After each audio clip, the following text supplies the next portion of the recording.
continues in Syria. 5,000 people are dying every month, says the United Nations, making it the worst genocide since Rwanda. In the meantime, President Bashar al-Assad continues to tighten his grips over cities along a north-south axis in the country's west. This as the rebel movement is becoming increasingly fractious, along with an escalating power struggle between the moderates and hardline Islamists. And all of this is feeding into concerns that if Washington and its allies were to arm the rebels, where would those arms end up? So, whatever happened to the Geneva Peace Conference, it does seem that the prospects for peace are dimming by the second. Joining me to discuss this here in the studio is William Jordan, a former US State Department official based in Damascus.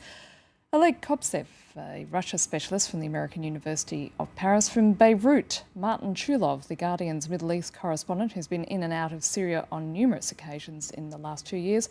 And from Washington, Majed Ravizadeh, a Syrian-Iranian political analyst and lecturer at Oxford University. I'd like to thank all of those gentlemen for being with us. And before we do get started, I'm going to remind you, the viewer, that is, that you can also tell us what you think via Twitter. Just use the hashtag F24Debate. First of all, William, the longer this plays out, the greater danger there is of a regional war. Now, you know, in recent days, there's been reports of Israel embarking on yet another airstrike against, you know, what's believed to be anti-ship missiles made by Russia. You've got, even today, a roadside explosion in Lebanon. I mean, there's extraordinary danger, and that continues to increase, doesn't it?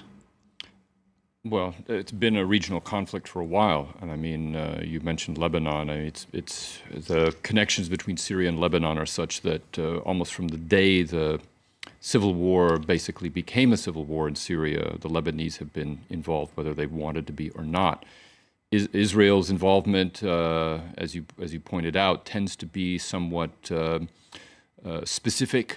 You've had situations involving border crossings along the Golan Heights, rebel activity up there, taking over from Syrian army, and then Israeli concerns, justifiable, I think, about Russian and other advanced weapons that might be introduced into Syria that could one way or another be brought into play, possibly against Israel.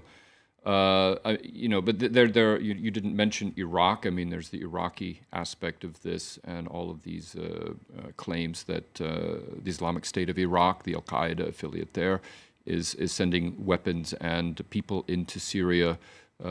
Even now, a discussion about the Taliban from Pakistan. But it's sort of sporadic sort of hotspots here and there. You know, I'm talking about a much more general regional war. I think that what we're seeing now is what we're likely to continue to see unless, and Oleg brought up Turkey, unless there's some sort of an incident either along the Turkish border or involving Jordan. I mean, we have had, the other big flashpoint, of course, is Lebanon, because Hezbollah's involvement gives a pretext, as if they really need it, in Lebanon to anti-Hezbollahi forces in Lebanon, stirring up things inside of Lebanon. And if I'm not mistaken, Lebanon's internal political situation is still highly unresolved in terms of the appointment and installation of a new government, a permanent government. So, you know, yeah, I mean, I think it's going to rumble along like this for a while with sporadic flashpoints. I don't see, absent some currently unforeseeable but always possible situation that causes Turkey or another outside power to come in. And one scary dimension is that we always talk about arms in strategic terms. The problem is also commercial, is that there are people out there who have pretty much been put out of business by the end of the Cold War, but who need to sell arms. And that is essentially Russia, China, the United States, France, Great Britain, and several other countries and several other multinational corporations. And we have to realize also is that the more there is conflict, the more there is risk of conflict, You have mentioned a few potential hotspots, and there could be worse. You mentioned Jordan. There could be an Arab Spring in And Jordan, I'm certainly the afraid, anytime. Jordanians are very concerned about blowback, Yes. aren't they? And or there could be an Arab Spring in Turkey as well. We've seen maybe not the beginning of that, but a little embryo of instability in Turkey, what was going on Taksim Square recently. And we have to realize that although diplomats are afraid of this, whether it's in the White House or in the Kremlin, there are others who are rubbing their hands because this is business. So I think this also has to be very clearly stated. It's very politically incorrect to mention this, but there are commercial interests out there that need conflict. At this point, let me bring in Martin Chulov from Beirut. Obviously, where you are, Martin, there's a great concern about spillover into Lebanon, and we've already seen examples of that, haven't we? Absolutely, and I would say that the strategic dimensions of what is taking place in Syria simply cannot be overstated. At one level, we're looking for the battle for a destiny of a nation state, but if you take that a bit further, this could very, very easily bleed into a festering conflict in Iraq, the perennial instability in Lebanon, and worst case scenario down track. I'm not saying we're there yet, I'm not saying we're close, but worst case scenario would be the balkanization of the Levant along ethnic sectarian lines. And where would that leave us? That is the breaking down of the post-Ottoman boundaries. That is a very, very different Middle East. It's being talked about ad nauseum within the opposition-held parts of Syria. In Lebanon, where I'm based, there's lots of discussion about this as well. And the involvement of Hezbollah, the overt and very belligerent posture taken by Hezbollah leader Hassan Nasrallah back in May when he publicly acknowledged that Hezbollah were fighting for the strategically important town of Qusayr, which they won, that has played very poorly in the Sunni Arab world. And it has added a dimension to an already deepening sectarian conflict from Oman to Morocco. It's very, very potent out there. I've done a lot of traveling in the last 6 to 9 months, right across the Arab world, and everywhere I sit with, from Arab leaders to street sweepers to anybody, this sectarian dimension is talked about all the time, and it is deeply disturbing. Majid, as the West continues to stall as to what to do and thousands continue to be slaughtered, have we passed the point of no return? No, I don't think so. I think there are some still policy recommendations that can help. But if you allow me just, Nate, add one point to the previous question and what your other guest suggested. I think the notion of regional configuration, Syria turned into a regional configuration in the sense that there will be conventional war between all different states in the region. I think it's a little overstated, and it doesn't stand up against the historic evidence of countries which have gone through civil war. If you look at the analysis of the countries which have gone through multi-layered civil war, usually the neighboring countries prefer to have a proxy war in that country rather than really that country explode into some sort of conflagration, conventional war between those countries. And that's why you see Syria has turned into one of the, you can say, largest proxy battleground, the regional and international proxy battleground since Mujahideen in 80s or Vietnam War. So I believe that you might see spillover of the conflict into other countries, and you might see some heightened tension between on sectarian and political, I think, landscapes. But the regional countries, I think, prefer to have their proxies fighting inside Syria, and it is really improbable to see that we have some sort of conventional war in Syria, in Middle East or in the region. But concerning your second question, I think there are some still policy recommendations, but I don't think there might be practical now, or I don't think that the countries which might implement these policy recommendations might be now willing to do that. And I'm referring to the West. I think to stop the violence in Syria, at this point, we really need a military threat against Assad regime. Otherwise, the balance of power is not going to shift inside the country. There should be some, I'm not talking about intervening in Syria, but what I'm saying is that there should be some serious military threat that change the calculation of Assad. The Assad has been witnessing that there is some reluctance in the West, and it is very vivid and obvious that they really don't want to get involved in this crisis. Majid, what you're saying is Assad is capitalizing on that, and as a result, he's strengthening his grip. Right. I mean, I mean, the recent events, Hezbollah coming out on his side, Russia and his supporters is emboldening the Assad regime. I think what we need here, a serious military threat, like that they know, the Assad know that if he continues, there would be then some sort of really military actions against him. I think that would change the calculation of the regime. It can be no-fly zone. It can be some serious military threat that change the balance of military power inside Syria. Martin, just following on from what Majid has just been saying, at the end of the day, this is not going to move one jot further while there's still a lot of concern about that infighting within the rebel movement between hardline Islamists and the more moderates. Is it possible for Syria's rebels to break the nexus with those jihadists? Well, they're certainly trying to do that. Ever since they first came into the country, which was about this time a year ago, it was the start of last Ramadan when we first started to see them in and around Aleppo. Before that, their presence was absolutely insignificant. But now they are a sizable minority, a formidable fighting force. They've done most of the raids on many of the military bases in the north, and they've seized a lot of weapons from them. They're very well armed, and they're becoming ever more, I guess, bolshy in their approach. The mainstream group's reaction to them had been, firstly, they treated them as I guess, wayfarers or brothers who were looking to come and help them, and they were beholden culturally to take them in because they were there to fight for them. After a while, it became very clear that they had a different cause, a different way of going about things, and for many months it was, let's just try and keep them at bay, get rid of the regime, and we'll deal with them later.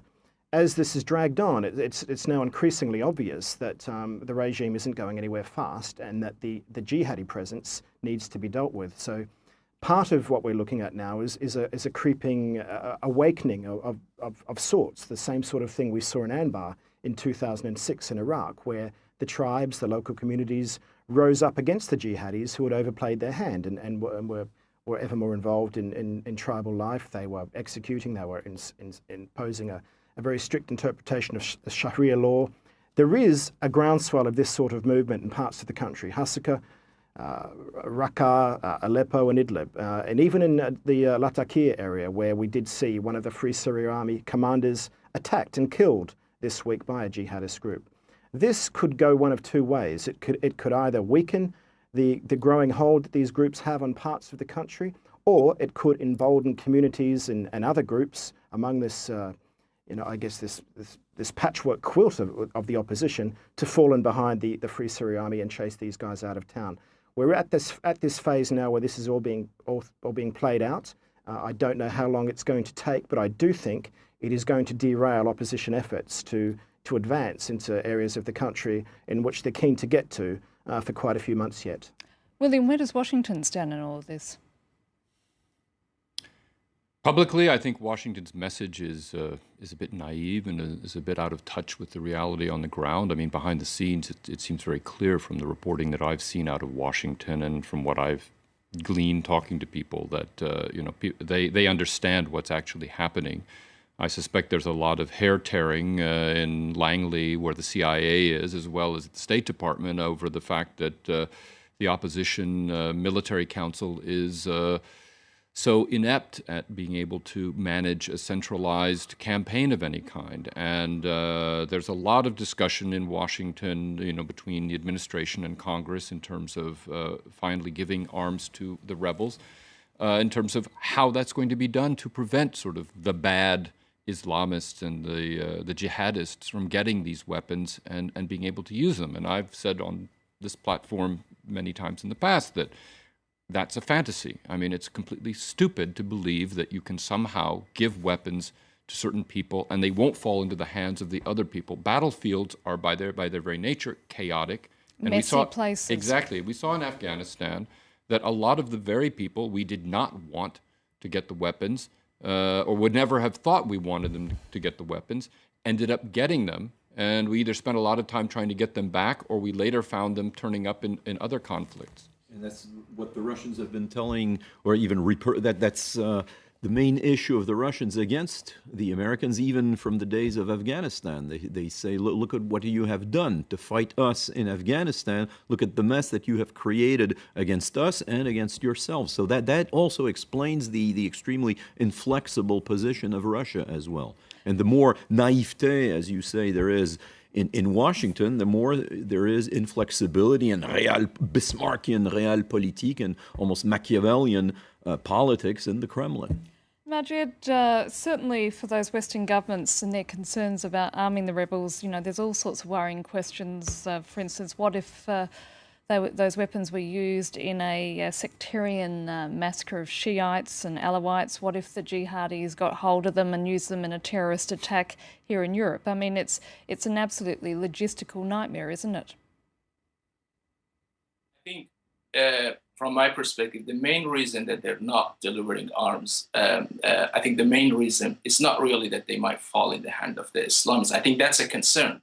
But I think the main reason is that they don't want to be dragged into another war inside Syria.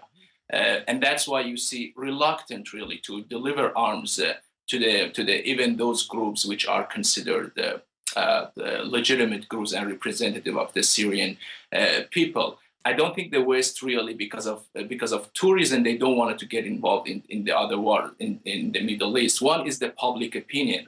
The public polls shows that the people are really the Western people, especially in Europe and United States, they're really reluctant that their governments get involved in other wars because of the economic and other concerns in these countries. And they even when you look at the donations, I mean, the people has been less willing to donate in the West for the Syrian crisis compared to the previous crisis with the same character. And I think the Iraq and Afghanistan war, I think, were lessons for the United States and West that prevent them really to get involved inside Syria, because if they arm the rebels, then we have direct involvement for other actors. I mean, they're like Russia and Iran. They are involved, but I think we will see more robust involvement inside Syria. And when we have different other actors which will be dragged into the conflict in Syria, and I think that's the primary reason that they've been not willing to deliver arms to the rebels. Martin, while there's still no official arming of the rebels, I mean, the reality is there's a lot going on in secret, isn't there? I mean, for instance, you've got that US program which has been training rebels for the last few months. But from where you are, what sort of level of support is Washington and its allies actually giving the rebels on the ground at the moment? Yeah, it's an interesting one. Over the last 18 months or so, there have been weapons getting in, primarily from the north. They were Qatari weapons mainly, some Saudi, but mostly Qatari, and they were light battlefield weapons. They were Kalashnikovs, ammunition, RPGs, enough to keep the battle going, but not enough to win the war. And that was always the paradox. We used to see these weapons runs coming into Aleppo when all seemed to be lost on a certain front. All of a sudden, a few Utes would turn up with 10,000 rounds of ammunition, and they'd come across the border from Turkey. So there are significant stores of weapons in Turkey, but there are very clear checks and balances on where they go and how many are let in at a certain time. That said, I've had discussions with the Qataris in recent weeks, and they have said that they want to bring this to an end as soon as they possibly can. They have all, them and the Saudis, and to some extent the Turks, they've been waiting for the Americans to take the lead. And they now know that isn't going to happen, certainly not in the short term, and that they do feel as though they need to bring this to a head in some way, shape or form. So there have been some new weapons getting in, some heavier weapons as well. From Jordan, the Saudis have sent 2 or 3 significant supply runs of of buildings that can't take down, of weapons that can't take down planes, but they can destroy tanks, they can destroy buildings. These have made some gains on the battlefield, but as William said, they've also made their way up through the eastern deserts of Syria into the hands of some of the jihadists and some of these arms bazaars that are being set up. So it is impossible to contain the spread of these weapons to other groups around the country. And what we've seen in the last couple of months has been a litmus test of how far these weapons are going to reach and how quickly they're going to get there. William. Yeah, I just want to expand a little bit on what I think is Washington's view or thinking about this, and that is, I believe they painfully finally came to the conclusion that they had to give the rebels weapons in order to try to force the conflict to a breaking point where, you might actually be able, through some currently, I think, unimaginable, but at the time still plausible strike at the regime, that would cause it to start to unravel, that would cause the masses of the mostly Sunni conscripts making up the bulk of the military, which I believe have still not defected, finally turn against the regime and cause things to unravel. I still think that Washington believes that this can happen and wants to figure out how to get weapons and better weapons into the... Is it naive thinking on the part of Washington, though? Well, here's the naive part. I think the calculation is still arguable, but somewhat valid. The problem is that the result is that's where the naive thinking comes into play, because the idea that somehow you tip over the regime and then there's a new impetus to construct a new reality and a more peaceful and more politically transparent reality isn't going to happen. What's going to happen, in my view, is that you are going to move into the next and the real phase of the Syrian civil war, which is going to be truly bloody. It's going to be similar in length of time and in violence to the Lebanese civil war, and the international community is going to need to manage it, not try to resolve it. William, I'm just going to have to leave it there because some of you might be wondering where Francois Picard, who normally hosts this program, is. I can now reveal that he's in Egypt for a special edition of the debate that's going to be broadcast tomorrow, and he joins me from Cairo. Francois, it's been nearly 2 weeks since the military took power in Egypt. This Wednesday we saw, of course, the interim president being sworn in, but the country still remains dangerously divided, doesn't it? It does. I was just listening to your guest there a moment ago, Annette, and whereas in Syria we're talking about sectarianism and a complicated patchwork, here we're 90% of the people are Sunni Muslims. We've just, in fact, broken the fast. It's the month of Ramadan here. So you would think that it'd be easy enough to get people around the table, but there is this bitter divide, and it could descend into something worse. We experienced it ourselves, Annette. We went to interview the former Secretary General of the Arab League, Amr Moussa, in the Garden City neighborhood of Cairo. There he was telling us that it wasn't a coup and that this was justified. Downstairs here we're on Tahrir Square, which is, I guess, fairly empty. I don't know if you can see it behind me. There the banners read "No to Terrorism," and there are posters of General Sisi, the defense minister, who's been named deputy prime minister this Tuesday. Over on the other side of town, we went to Nasser City, and there was a completely different scene. The Muslim Brotherhood have a big podium, people all breaking the fast there. People have been sleeping out in tents there for 2 weeks. This sort of embattled atmosphere. And there, the slogans read, "Restore democracy." So those are the battle lines right now. As you just said, Francois, you were in Nasser City earlier today. What were people's reactions there to the swearing in of this interim government? They reject it. We did an interview with the number 2 of the Muslim Brotherhood's Freedom and Justice Party, SM Al-Arian, which you'll see later on France 24. There, we talked to him about the fact that the spokesperson for the president had said there were talks ongoing with all parties. He denied it, saying the MB was not speaking to what he called the army. He didn't call them the interim government. He just plain out called them the army and dismissed all the civilians that are in it. Okay, thank you so much for that, Francois Picard. And of course, Francois will be back tomorrow night with a special edition, which will be beamed out of Cairo. That's a special edition of the debate, which will be broadcast this time tomorrow. That's 7:10 p.m. Paris time. Now, let me very quickly thank my guests tonight. They are, of course, William Jordan, Oleg Kobsev, from Beirut, Martin Chulov, and from Washington, Majed Rafi-Sadeh. Again, thanks for being with us, and do stay with us because coming up shortly will be more news and headlines.